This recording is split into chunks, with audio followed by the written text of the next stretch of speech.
Hello dear students. आज हम thermal physics में स्पेसिफिक हीट की बात करेंगे। ठीक है, तो सबसे पहले देखते हैं कि स्पेसिफिक हीट क्या होता है। देखो स्टूडेंट्स, सपोज करो आप कि यहां पर एक मैंने ऐसे छोटा सा बीकर रख दिया, कुछ इस तरीके का, ऐसे। क्लियर है? और यहां पे मैंने एक और बीकर कंसीडर कर लिया। ये है बीकर नंबर 1 और ये है आपका बीकर नंबर 2। और स्टूडेंट्स, मैंने यहां पर मार्किंग कर दी है। ये आप इसको मान लीजिए कि 1 सेंटीमीटर है, ये है 2 सेंटीमीटर। इसी तरीके से मैंने यहां पर भी मार्किंग कर दी है 1 सेंटीमीटर, यहां पर है 2 सेंटीमीटर, और इसी तरीके से ऊपर 1 2 3 4 5 6 है ना, 1 2 3 4 5 6 सेंटीमीटर तक की मैंने मार्किंग कर दी है। अब स्टूडेंट्स, बहुत ही सिंपल क्वेश्चन मैं आपके सामने कर रहा हूं कि अगर मुझे यहां पर वाटर, मुझे दोनों के अंदर वाटर को इंसर्ट कराना, आप ऐसे समझो कि मुझे यहां पर क्या फिलअप करना है, वाटर फिलअप करना है, वाटर, और यहां पर भी मुझे वाटर को ही फिलअप करना है। ठीक है, एज ए एग्जांपल ले रहे हैं स्पेसिफिक हीट को समझने के लिए। अब देखिए स्टूडेंट्स, मुझे 1 सेंटीमीटर हाइट इंक्रीज करने के लिए कौन से बीकर में मुझे ज्यादा वाटर फिल करना पड़ेगा, बीकर नंबर 1 या बीकर नंबर 2? देखो स्टूडेंट्स, मेरा क्वेश्चन ये है कि दोनों बीकर में से किस बीकर में मुझे वाटर का लेवल 1 सेंटीमीटर अचीव करने के लिए ज्यादा से ज्यादा वाटर डालना होगा। फर्स्ट केस में ज्यादा वाटर डालना होगा या सेकेंड केस में? स्टूडेंट्स, आपको यहां पे पता चल गया होगा कि सेकेंड केस में मुझे वाटर ज्यादा देना होगा कंपेयर टू फर्स्ट केस के, क्योंकि देखिए दोनों ही केस में हम 1 सेंटीमीटर हाइट को इंक्रीज करना चाहते हैं। जो वाटर का लेवल है ग्राउंड से, मुझे 1 सेंटीमीटर जितना इंक्रीज करना है, 1 सेंटीमीटर की जितना, यानी कि वाटर का लेवल मैं चाहता हूं कि यहां तक आ जाए, यहां तक, और यहां पर भी मैं चाहता हूं कि वाटर का लेवल 1 सेंटीमीटर हो जाए। बट स्टूडेंट, सेकेंड केस में मुझे बहुत ज्यादा वाटर डालना पड़ता है कंपेयर टू फर्स्ट केस। ठीक है, तो अगर मैं स्टूडेंट्स दूसरी वर्डिंग में ये कहूं तो मैं ऐसा कह सकता हूं कि स्टूडेंट्स, मुझे यहां पर वाटर की स्टोरेज करने की जो कैपेसिटी है वो ज्यादा है कंपेयर टू फर्स्ट केस। आप इसको ऐसे भी कह सकते हो, स्पेसिफिक हीट कैपेसिटी। ठीक है, जिसका ये मतलब होता है कोई एक ऐसा सबस्टांस जहां पर आप ज्यादा से ज्यादा अमाउंट की हीट को स्टोर करा सकते हो। जैसे एक बार मैं फिर से रिपीट करता हूं स्टूडेंट्स कि सेकेंड केस में आप ज्यादा अमाउंट ऑफ वाटर को स्टोर कर सकते हो कंपेयर टू फर्स्ट केस। दूसरी लैंग्वेज में आप ऐसे कह सकते हो कि 1 सेंटीमीटर हाइट को अचीव करने के लिए आपको सेकेंड केस में ज्यादा वाटर फिल करना पड़ता है कंपेयर टू फर्स्ट केस। ठीक है ना? तो स्पेसिफिक हीट कैपेसिटी का मतलब आप ऐसे समझो, स्टोरेज कैपेसिटी ऑफ हीट। जैसे कि एज ए एग्जांपल मैंने आपको यहां पे समझाया storage capacity of water. Clear है स्टूडेंट्स? तो इन शॉर्ट आपको आई थिंक समझ में आ गया होगा कि स्पेसिफिक हीट कैपेसिटी क्या होती है। स्पेसिफिक हीट कैपेसिटी होती है स्टोरेज हीट कैपेसिटी, जो कि सभी सबस्टांस के लिए अलग अलग होती है। इसको आप इस तरीके से समझने की कोशिश करो, storage heat capacity which is different for different substance.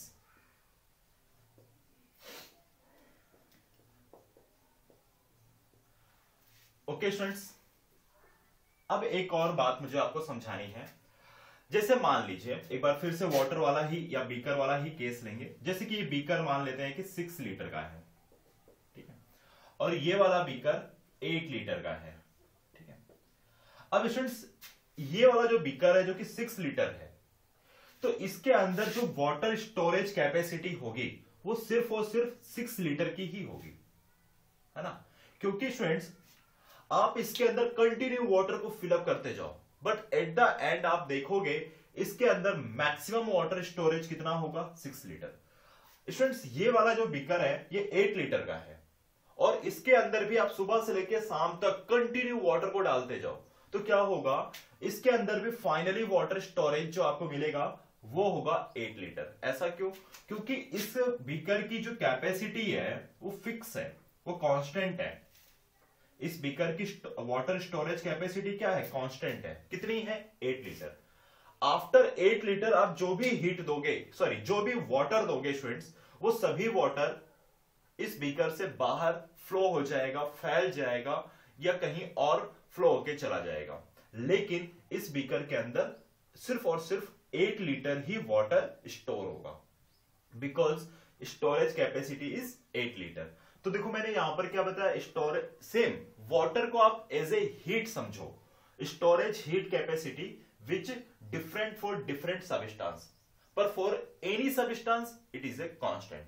किसी भी पार्टिकुलर सबस्टांस के लिए देखोगे, जैसे कि आयरन, आयरन की हीट कैपेसिटी जो होगी वो एल्यूमिनियम की नहीं होगी, जो एल्यूमिनियम की होगी वो हाइड्रोजन गैस की नहीं होगी, हाइड्रोजन की जो होगी वो वाटर की नहीं होगी। यानी वाटर की स्टोरेज हीट कैपेसिटी जो भी है वो कांस्टेंट रहेगी, ठीक है ना। वाटर की हीट स्टोरेज कैपेसिटी होती है स्टूडेंट्स 4200 जूल पर केजी पर केल्विन, ठीक है। तो ये एक कांस्टेंट डेटा है वाटर के लिए, लेकिन आप यही constant data specific heat capacity जो वाटर के लिए है ये आप हाइड्रोजन के लिए अप्लाई नहीं कर सकते, ठीक है। तो आई थिंक आपको समझ में आ गई होगी ये बात। तो आप लिख सकते हैं यहां पे specific heat capacity is constant for a particular material, for a particular material, ठीक है स्टूडेंट्स।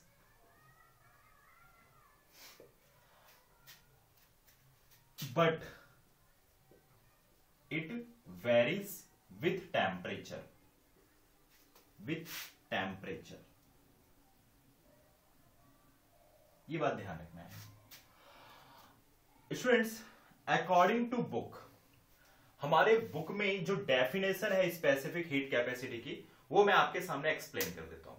देखो स्टूडेंट्स, हमारे बुक में जो बेसिकली डेफिनेशन होती है उसमें यह कहा जाता है the amount of heat required to raise the temperature of 1 degree Celsius for a unit मास।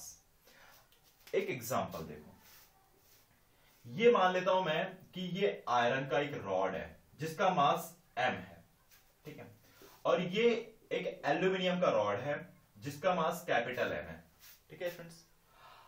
तो इन दोनों में मुझे 1 डिग्री सेल्सियस टेम्परेचर इंक्रीज करना है। अब स्टूडेंट्स आपको पता है कि heat energy directly proportional to the temperature होती है। अब आयरन के अंदर अगर आप 1 डिग्री सेल्सियस टेम्परेचर को बढ़ाना चाहते हो तो आपको कुछ ना कुछ अमाउंट हीट प्रोवाइड करनी पड़ेगी। उसी तरीके से एल्यूमिनियम में अगर आप 1 डिग्री सेल्सियस टेम्परेचर को इंक्रीज कराना चाहते हो तो यहां पर भी आपको कुछ ना कुछ अमाउंट ऑफ हीट देनी पड़ेगी। तो इसीलिए कहा गया है डेफिनेशन में the amount of heat required to raise the temperature of 1 degree Celsius for a unit mass, है ना। वो यूनिट मास किसी के लिए भी हो सकता है, आयरन के लिए कुछ अलग होगा, एल्यूमिनियम के लिए कुछ अलग होगा, है ना। आयरन को हो सकता है कि आप आयरन के अंदर 1 डिग्री सेल्सियस टेम्परेचर बढ़ाने के लिए 400 जूल एनर्जी दे रहे हो सकता है कि वो एल्यूमिनियम के लिए 460 जूल हो जाए, है ना। अगर मैं यहां पर एक मान लेता हूं कि वुड रख दिया मैंने, लकड़ी रख दी, ठीक है, और यहां पर मुझे 1 डिग्री सेल्सियस टेम्परेचर बढ़ाना है तो मुझे यहां पर हो सकता है कि 1000 जूल एनर्जी देनी पड़ जाए, ठीक है। तो सभी मटेरियल के लिए जो अमाउंट ऑफ एनर्जी है वो डिफरेंट है, ठीक है। तो उसी चीज को एक्सप्लेन करता है स्पेसिफिक हीट कैपेसिटी, ठीक है। चलिए, तो बुक वाली डेफिनेशन भी हम लिख लेते हैं स्टूडेंट्स, और ऐसे मैं उम्मीद भी करता हूं कि आपको समझ में आ रहा होगा, बहुत ज्यादा हार्ड नहीं है। तो लिखते हैं यहां पे the amount of heat required, the amount of heat required for a unit mass, for a unit mass, ठीक है ना, for a unit mass to raise the temperature of 1 degree Celsius या 1 केल्विन भी कह सकते हो, is called specific heat capacity of material, specific heat capacity of material. Okay students, तो ये डेफिनेशन आपको लिख लेनी है, इजी डेफिनेशन है। और इन शॉर्ट आपको समझना है कि स्पेसिफिक हीट कैपेसिटी जस्ट मतलब आप लर्न करते हो या स्टडी करते हो स्टोरेज के लिए। जैसे अभी मैंने एक एग्जांपल दिया, तो एक बार फिर से मैं आपको एक्सप्लेन कर देता हूं। जैसे ये एल्यूमिनियम था, ये आपका एल्यूमिनियम था, ये मैंने आपको आयरन का एग्जांपल दिया था और मैंने कहा था कि ये वुड है, वुड है। मैंने कहा था स्टूडेंट्स कि आयरन में आप 400 जूल एनर्जी देते हो 1 डिग्री सेल्सियस के लिए। यहां पर मैंने आपसे कहा था कि मान लेते हैं कि यहाँ पे 460 जूल एनर्जी आप देते हो 1 डिग्री सेल्सियस के लिए। स्टूडेंट्स ये जस्ट एग्जांपल दे रहा हूं मैं, ठीक है ना, जस्ट एग्जांपल, ये कोई कांस्टेंट डेटा नहीं है। और मैंने कहा कि मान लो कि 1000 जूल एनर्जी आप देते हो वुड को। तो स्टूडेंट्स दिमाग लगाओ कि कहां पर मैं ज्यादा से ज्यादा अमाउंट ऑफ हीट स्टोर करा रहा हूं। स्टूडेंट्स मैं वुड के अंदर बहुत ज्यादा हीट एनर्जी स्टोर करवा देता हूं कंपेयर टू आयरन। मैं आयरन के अंदर सिर्फ और सिर्फ 400 जूल एनर्जी को ही स्टोर कर पा रहा हूं 1 डिग्री सेल्सियस टेम्परेचर के लिए। लेकिन जब बात वुड की होती है तो आप वहां पर 1000 जूल ऑफ एनर्जी स्टोर कर पाते हो, तब टेम्परेचर 1 डिग्री सेल्सियस पड़ता है ना। तो आप इस तरीके से भी इसको समझने की कोशिश करो कि जहां पर हम ज्यादा से ज्यादा अमाउंट ऑफ हीट को स्टोर कर पाते हैं उसकी स्पेसिफिक हीट कैपेसिटी ज्यादा होती है, जहां पर हम कम अमाउंट ऑफ हीट एनर्जी को स्टोर कर पाते हैं उसकी स्पेसिफिक हीट कैपेसिटी कम होती है। आयरन की स्पेसिफिक हीट कैपेसिटी यहां पर कम दिख रही कंपेयर टू वुड, ठीक है, क्योंकि यहां पर सिर्फ 400 जूल एनर्जी स्टोर हो रही है, यहां पे 1000 जूल ऑफ एनर्जी स्टोर हो रही है। तो इन चीजों को थोड़ा सा आपको समझना होगा, ठीक है स्टूडेंट्स। अब बात थोड़ा फॉर्मूले बेस पे कर लेते हैं। अब देखिए स्टूडेंट्स, सपोज करो इफ Q क्या students, heat energy, if Q amount of heat energy required, if Q amount of heat energy required for m mass of substance to change the temperature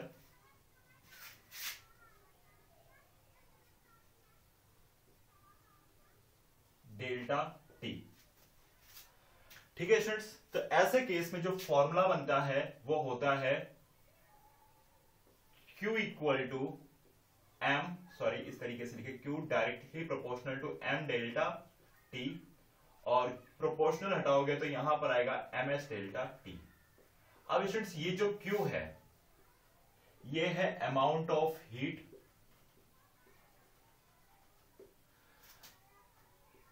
m है मास of substance,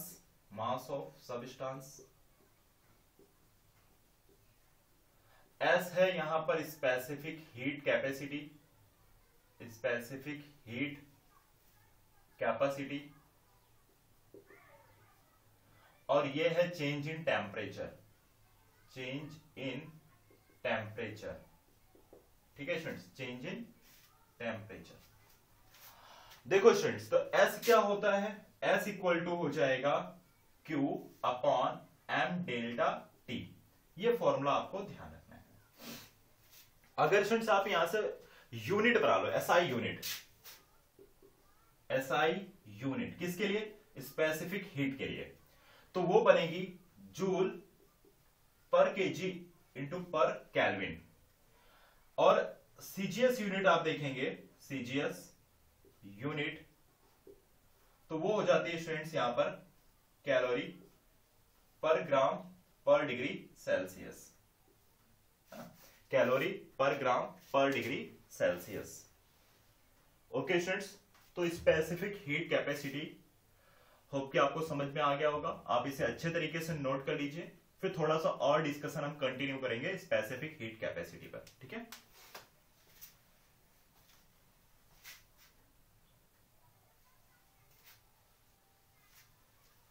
okay students, देखिए यहां पर specific heat capacity के लिए आपको formula मिला है Q upon M into delta T. Students ये जो मास है, ये मास ऑफ सबस्टांस है, ये गिवन मास है, इसको आप इक्वेशन नंबर 1 दे दीजिए। स्टूडेंट्स आपको पता है कि फॉर्मूला आपने केमिस्ट्री में जरूर पढ़ा होगा, नंबर ऑफ मोल है ना, स्मॉल m इक्वल टू क्या होता है, इक्वल टू होता है given mass divided by molecular mass, ठीक है। स्टूडेंट्स यहां पर मैंने गिवन मास को स्मॉल m से और मॉलिक्यूलर मास को कैपिटल M से मैंने रिप्रेजेंट कर दिया स्टूडेंट्स। तो n इक्वल टू क्या हो गया, small m divided by capital M, ठीक है। तो small m equal to n into capital M हो जाएगा। ये आपका गिवन मास है और ये है मॉलिक्यूलर मास। अब स्टूडेंट्स ये जो वैल्यू है इक्वेशन नंबर 2 की, इसको उठाकर मैं यहां पर पुट अप कर दूं स्मॉल m की जगह पर। ये कौन सा मास था स्टूडेंट्स, ये है आपका गिवन मास ऑफ सबस्टांस। ये वैल्यू आप पुट अप करिए, तो S इक्वल टू हो जाएगा Q N capital M into delta T. Capital M आके इधर मल्टीप्लाई हो जाए स्टूडेंट्स, तो क्या हो जाएगा, ये M into S equal to Q upon N delta T. Students आप इसको इक्वेशन नंबर 3 दीजिए और C इक्वल टू मैंने लिख लिया, C इक्वल टू मैंने लिखा M इंटू S, और इस चीज को हम कहेंगे मोलार स्पेसिफिक हीट कैपेसिटी। यह फॉर्मूला आपको ध्यान रखना है। मोलार स्पेसिफिक हीट कैपेसिटी का फॉर्मूला होता है students C equal to molecular mass of substance multiply specific heat capacity,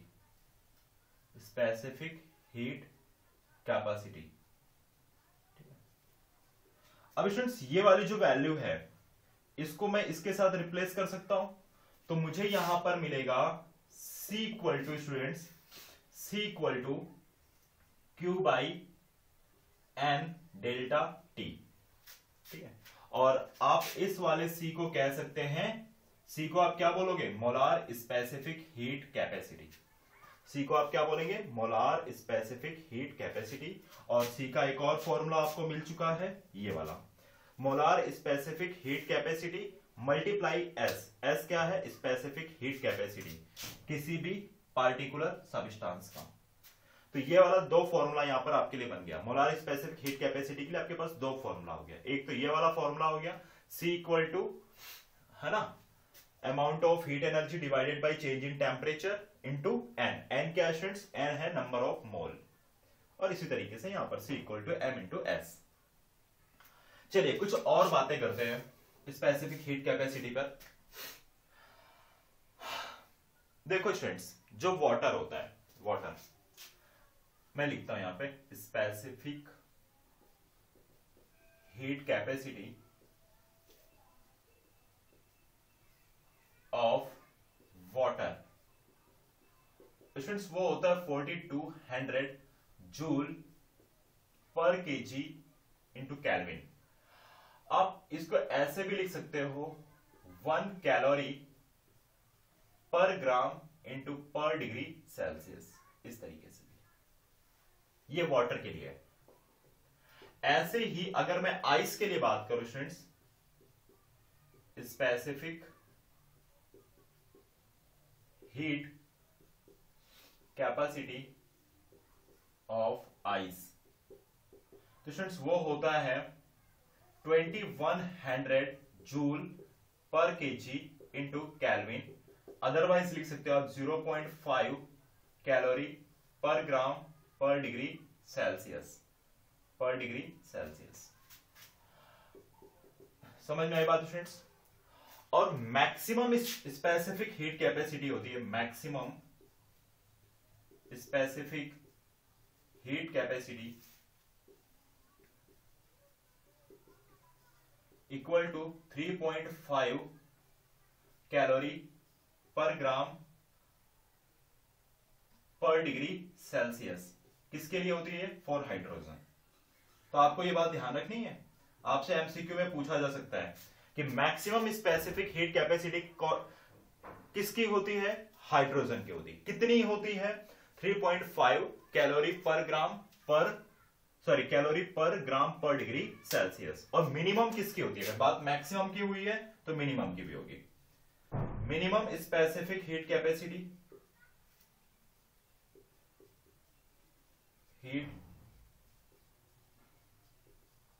minimum specific heat capacity वो होती है equal to 0.022 calorie.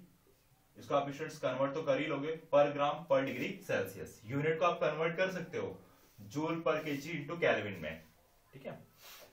For radon, किसके लिए होती है स्टूडेंट्स? रेडॉन के लिए होती है।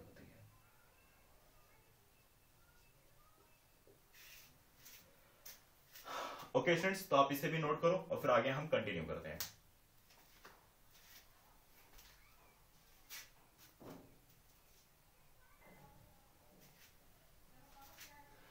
ओके स्टूडेंट्स, अभी हम बात करेंगे molar specific heat capacity of solid with temperature. यानी इन शॉर्ट हम बात करने वाले हैं सॉलिड के लिए मोलार स्पेसिफिक हीट कैपेसिटी क्या होती है। देखो students, at room temperature,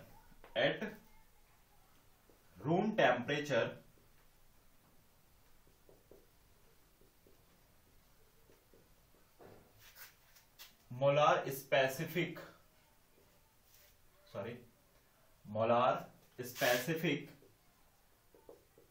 heat capacity for all type of solid is nearly equal to 3R or 6 calorie per mole Kelvin into Kelvin at constant volume। ठीक है, अब ये थोड़ा सा डिफिकल्ट गया होगा। जैसे कि मैंने कह दिया कि रूम टेम्परेचर पर जितने भी सॉलिड होते हैं उनका जो मोलार स्पेसिफिक हीट कैपेसिटी है स्टूडेंट्स, वो कितनी होती है? 3R होती है। अदरवाइज आप कह सकते हो 6 कैलोरी पर मोल इंटू कैल्विन। और स्टूडेंट्स ये R क्या है? ये R है आपका यूनिवर्सल गैस कांस्टेंट। क्या स्टूडेंट्स? यूनिवर्सल गैस कांस्टेंट है, जिसकी वैल्यू कितनी होती है? जिसकी वैल्यू होती है स्टूडेंट्स 8.311 जूल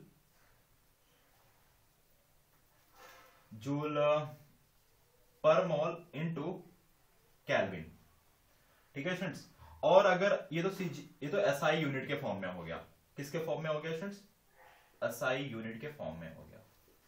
अगर इसी को सीजीएस यूनिट के फॉर्म में लिखना हो तो स्टूडेंट्स आपको पता है कि 1 जूल इक्वल टू क्या होता है? 1 कैलोरी इक्वल टू क्या होता है स्टूडेंट्स? 4.18 जूल। तो कैलोरी के फॉर्म में लिखा आपने, तो इस वैल्यू को 4.18 से डिवाइड कर दीजिए, तो आपको वैल्यू मिलेगी 1.988 कैलोरी पर मोल इंटू पर डिग्री सेल्सियस। अब या कैल्विन भी आप लिख सकते, कोई इशू नहीं है, क्योंकि जो टेम्परेचर में वेरिएशंस आएगा वो डिग्री सेल्सियस में करो या डिग्री कैल्विन में करो, चेंज इन टेम्परेचर दोनों के लिए सेम होगा, है ना, क्योंकि नंबर ऑफ डिवीजन सेम होते हैं स्टूडेंट्स। ठीक है, तो देखो स्टूडेंट्स, यहां पर मैंने आपको बताया आर की वैल्यू मैंने अप्रोक्सीमेट 2 कंसीडर की है, इसके लिए यहां पर वैल्यू 6 आई है। और जो ये डेटा मैंने आपको बताया ये सीजीएस यूनिट के फॉर्म में है। किसके फॉर्म में है? सीजीएस यूनिट के फॉर्म में, सीजीएस यूनिट। ओके स्टूडेंट्स, तो ये जो वैल्यू आपको मैंने डायरेक्टली बता दी, ये आई कहां से, कैसे आ गई? स्टूडेंट्स अब मैं उसको एक्सप्लेन करता हूं आपको, है ना। तो सबसे पहले तो आप ये कंसीडर करो सॉलिड, और एक्सप्लेन करने से पहले ही मैं आपको कुछ ऐसे टर्म्स जो मैं यहां पर यूज करूंगा आपको एक्सप्लेन करने के लिए, तो हो सकता है वो अभी आपको समझ में ना आए, लेकिन वो आपको जब आप काइनेटिक थ्योरी ऑफ गैसेस पढ़ोगे वहां पे आपको क्लियर हो जाएगा, ठीक है। तो थोड़ा सा जस्ट यहां पर मैं हिंट दे रहा हूं एक्सप्लेन करने के लिए, कि आपको ये डायरेक्टली ऐसा ना लगे कि सर ने कैसे बता दिया, ठीक है। तो यहां पे मैं थोड़ा सा एक्सप्लेन करूंगा, और जो चीजें आपको समझ में नहीं आएंगी मैं कोशिश करूंगा कि वो समझ में आ जाए। लेकिन अगर किसी को नहीं आता स्टूडेंट्स तो घबराने की जरूरत नहीं है, उसको हम केटीजी में पढ़ेंगे, काइनेटिक थ्योरी ऑफ गैसेस में, ठीक है। चलिए, तो देखिए सॉलिड की बात कर रहे हैं स्टूडेंट्स। आपको अच्छे से पता है कि अगर मैं एक कोई भी सॉलिड का लैटिस कंसीडर कर लूं, जहां पर जो एटॉम्स होते हैं वो बहुत ही टाइटली पैक होते हैं, क्या होते हैं स्टूडेंट्स, बहुत ही टाइटली पैक होते हैं, इस तरीके से, ठीक है, ऐसे, ये लैटिस है, lattice of solid, lattice of solid. अब स्टूडेंट्स आपको एक चीज तो क्लियर है कि in solid atoms are tightly pack,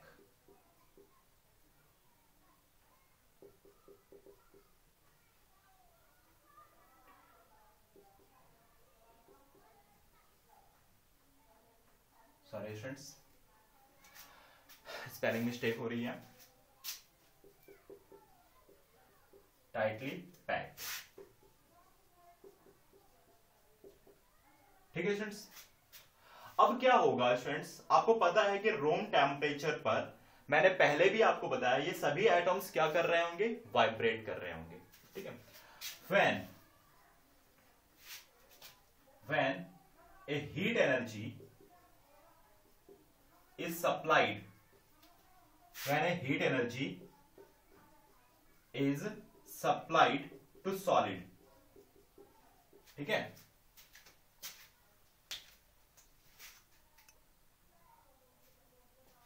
okay students, तो देखो यहां पे मैंने क्या कहा, when a heat energy supplied to solid.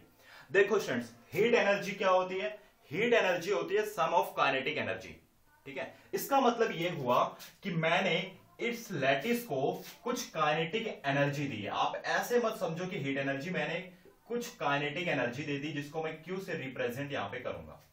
अब स्टूडेंट्स, अगर आप ये काइनेटिक एनर्जी इस सॉलिड के लैटिस को दोगे तो ये जो भी मॉलिक्यूल्स हैं, पार्टिकल हैं, एटॉम्स हैं, सभी क्या होने लगेंगे, इनका वाइब्रेशन बढ़ जाएगा। ये बात मैंने आपको पहले भी बताई है कि जब आप काइनेटिक एनर्जी दोगे, लैटिस के अंदर जितने भी एटॉम्स होंगे वो काइनेटिक एनर्जी को एब्सॉर्ब कर लेंगे और उनका जो वाइब्रेशन है वो बहुत तेज हो जाएगा, बहुत ज्यादा हो जाएगा। इसलिए मैंने लिखा when a heat energy supplied to solid, atoms of solid gain energy, yes ठीक है, gain energy and they vibrate, या आप ऐसे भी कह सकते हो, atoms perform vibrational motion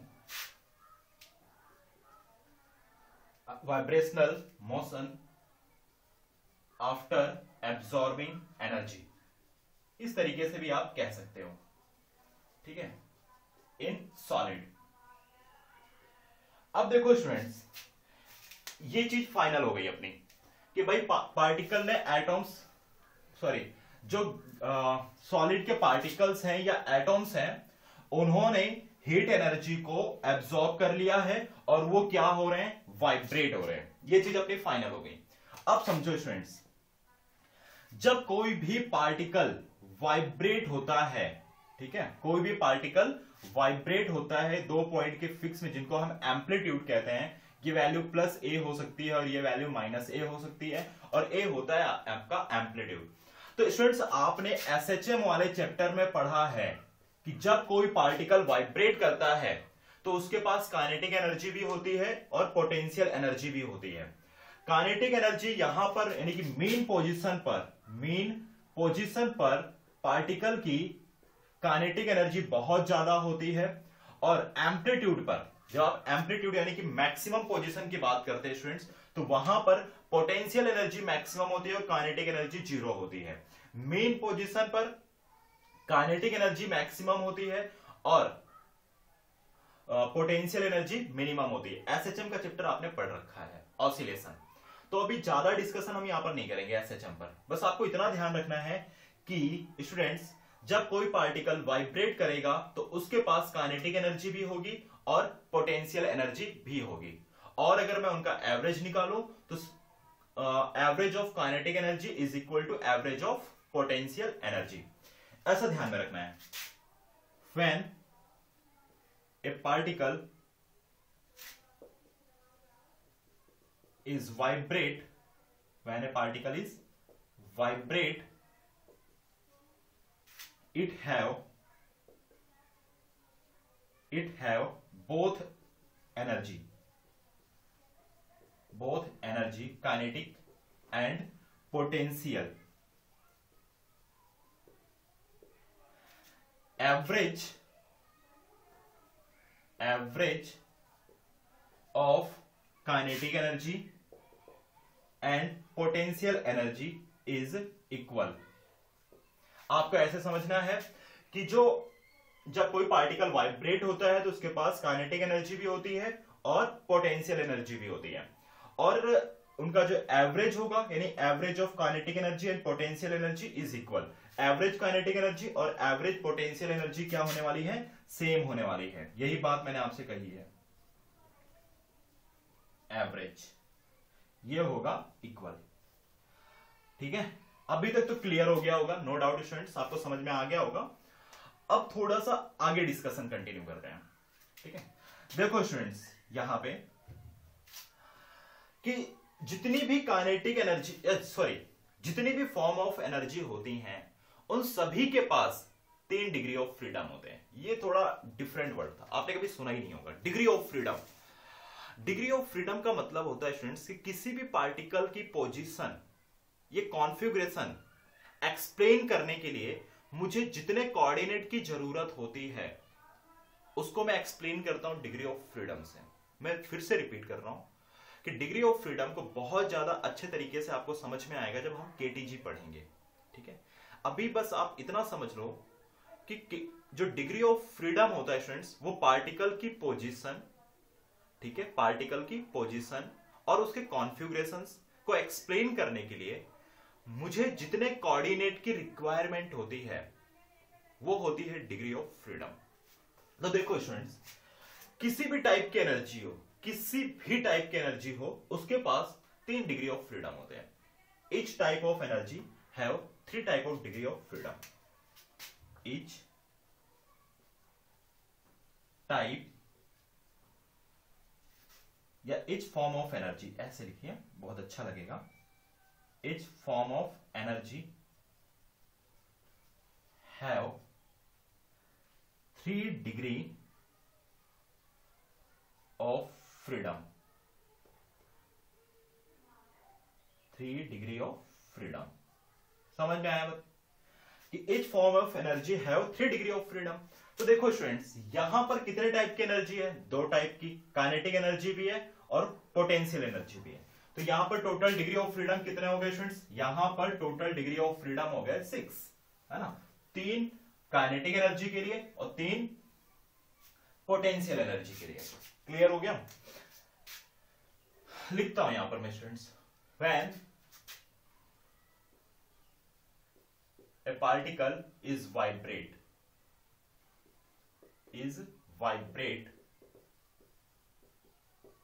it have 6 degree of freedom। 6 degree of freedom.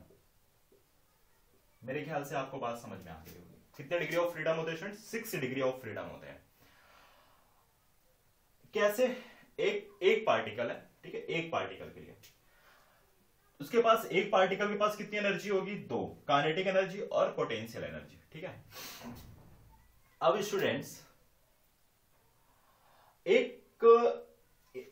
Energy के पास 3 डिग्री ऑफ फ्रीडम, तो यहां पर कितनी एनर्जी है 2, तो यानी कितने डिग्री ऑफ फ्रीडम हो गए 6 डिग्री ऑफ फ्रीडम हो गया। ठीक है, अब देखो स्टूडेंट्स एक टर्म और आ रहा है according to equipartition of energy. ये भी आप कहां पर पढ़ोगे स्टूडेंट्स, डोंट वरी, ये भी आप काइनेटिक थ्योरी ऑफ गैसेस में ही पढ़ोगे। According to equipartition of energy, according to equipartition of energy, each degree of freedom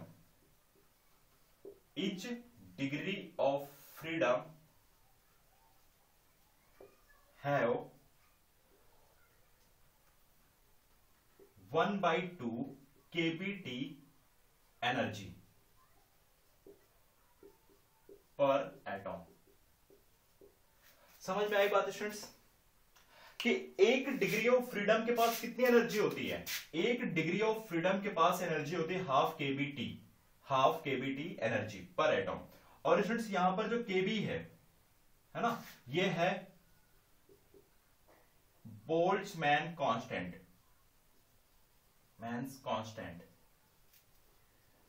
ठीक, जिसकी वैल्यू होती है स्टूडेंट्स 1.38 इंटू 10 की पावर -23 जूल पर केल्विन।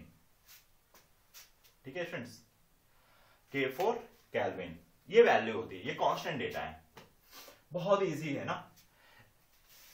एक एनर्जी के पास 3 डिग्री ऑफ फ्रीडम, ठीक है, और एक डिग्री ऑफ फ्रीडम के पास कितनी एनर्जी होती है, हाफ केबीटी होती है। T फॉर टेम्परेचर, यहां पर स्टूडेंट्स T क्या है, टेम्परेचर है, ठीक है, टेम्परेचर। तो स्टूडेंट्स काइनेटिक एनर्जी कितनी हो जाएगी, मैं यहां पे ऐसे लिखता हूं, टोटल एनर्जी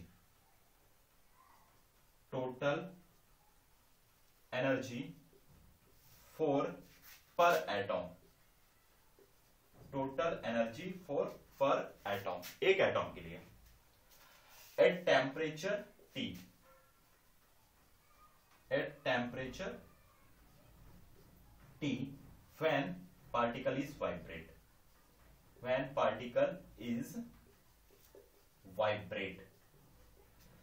ओके स्टूडेंट्स। तो देखो अब बात करते हैं हम काइनेटिक एनर्जी। सबसे पहले तो काइनेटिक एनर्जी में 3 डिग्री ऑफ फ्रीडम थे, और एक डिग्री ऑफ फ्रीडम के पास कितनी एनर्जी है, हाफ केबीटी, तो मतलब कि यहां पर हो गया 3/2 केबीटी।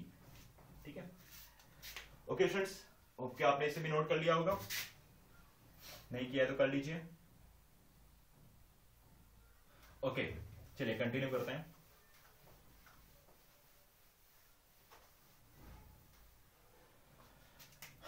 पोटेंशियल एनर्जी के पास कितने डिग्री ऑफ फ्रीडम थे, 3, और एक डिग्री ऑफ फ्रीडम के पास कितनी एनर्जी है, हाफ केबीटी, मतलब कि ये भी हो गया 3/2 केबीटी। तो टोटल एनर्जी आपकी हो गई, टोटल एनर्जी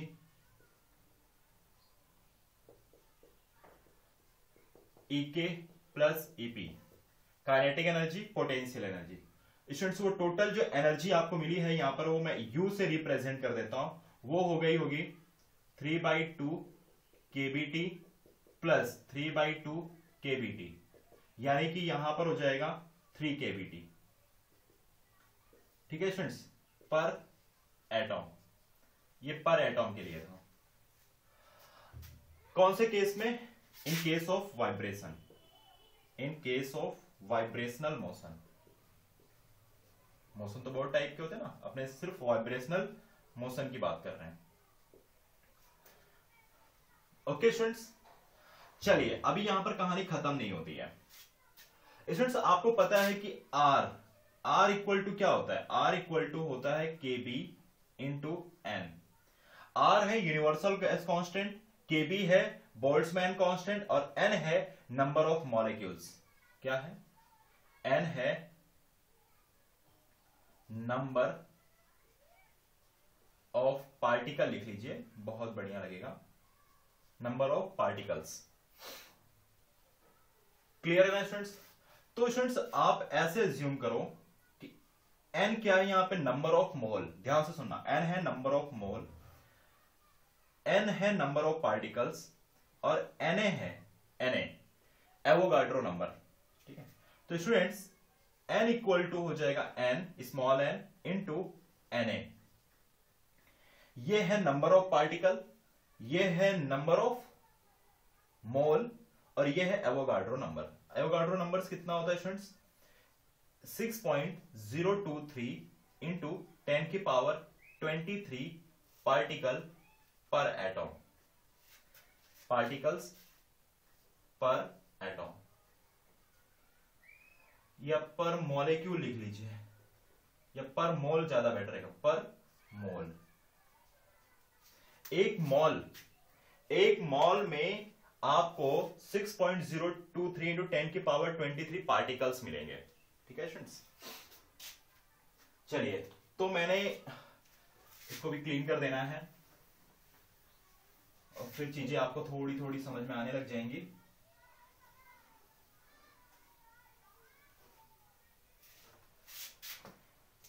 तो देखो स्टूडेंट्स, आर की वैल्यू क्या हो जाएगी, आर की वैल्यू होगी KB और इस n की जगह पर ये वाली वैल्यू रख दो, n इंटू 6.023 इंटू 10 की पावर 23।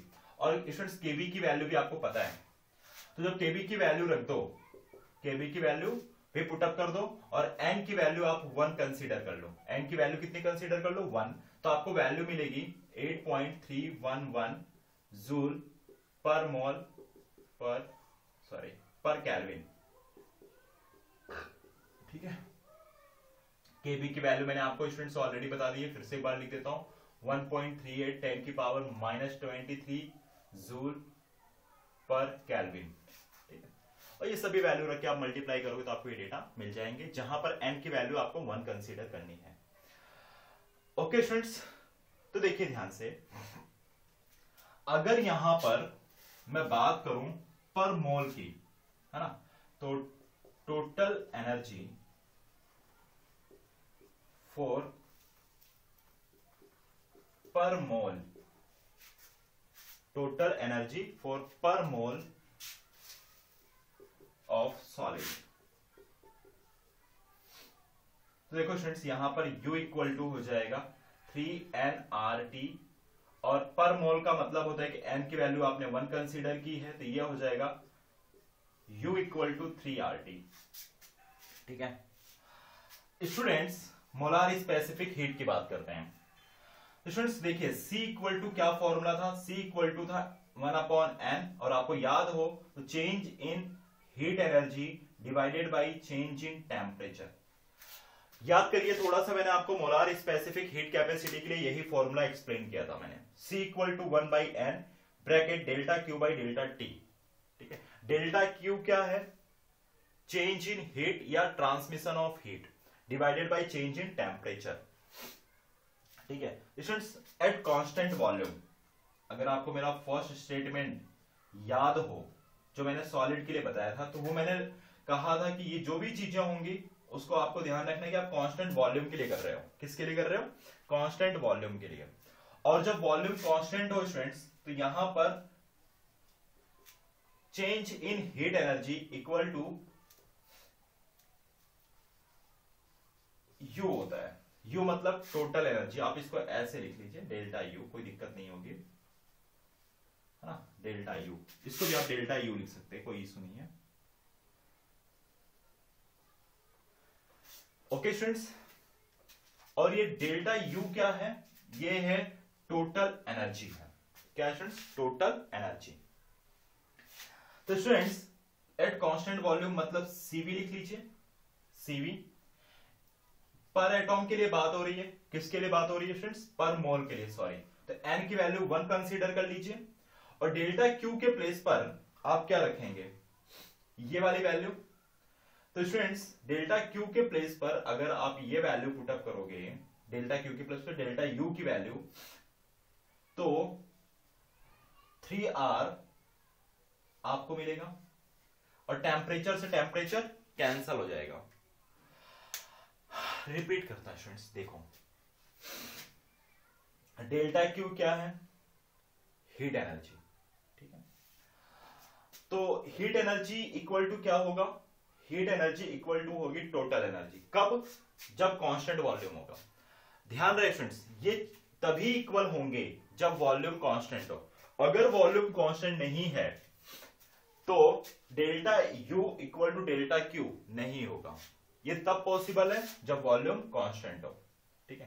तो स्टूडेंट्स अगर वॉल्यूम कांस्टेंट है तो डेल्टा यू इक्वल टू क्या हो जाएगा, डेल्टा क्यू, और डेल्टा क्यू की जगह पर आप क्या रख दोगे, 3RT। और जब आप यहां पर स्टूडेंट्स 3RT रखोगे तो मैंने पहले ही आपको बता दिया स्टूडेंट्स कि देखो यहां पर आपको m की वैल्यू 1 कंसीडर करनी है। क्यों कंसीडर करनी है, क्योंकि मैंने स्टार्टिंग में लिख दिया पर मोल, है ना। तो अगर आप m की वैल्यू 1 कंसीडर कर लोगे, अदरवाइज आप ये वाली वैल्यू रखोगे तो m से m कैंसिल हो जाएगा, और डिफरेंशिएट करोगे या नहीं भी करते तो टेम्परेचर से टेम्परेचर कैंसिल आउट हो जाएगा स्टूडेंट्स। तो CV की वैल्यू क्या मिल जाएगी, 3R, ठीक है। तो ये है आपकी molar specific heat capacity, molar specific heat capacity at constant volume, at constant volume for solid, for solid। Okay students, तो आपको ये वैल्यू ध्यान में रखनी है, एमसीक्यू में डायरेक्टली पूछा जा सकता है स्टूडेंट्स, ठीक है। बहुत ही इजी कंसेप्ट है, बस इतना ध्यान रखना है कि ये चीज तभी पॉसिबल है जब वॉल्यूम कांस्टेंट है। और बाद में आप इस वाली वैल्यू को रिप्लेस कर दो इस वैल्यू के साथ में, और इसकी वैल्यू इतनी है, ठीक है। और आपको यहां से molar specific heat capacity at constant volume for solid मिल जाएगा। ओके स्टूडेंट्स, तो ऐसे मैं उम्मीद करता हूं कि आज का लेक्चर आपको समझ में आ गया होगा। और जैसे कि डिग्री ऑफ फ्रीडम जैसे वर्डिंग जो मैंने आज यूज की है, ठीक है ना स्टूडेंट्स, इक्विपार्टीशन ऑफ एनर्जी, इसको हम काइनेटिक थ्योरी ऑफ गैसेस में एक बार फिर से स्टडी करेंगे। लेकिन स्टूडेंट्स मैं ऐसी उम्मीद तो कर ही सकता हूं कि आज के लेक्चर में आपको ये सारी चीजें भी क्लियर हो गई होंगी, ठीक है स्टूडेंट्स। Okay, bye.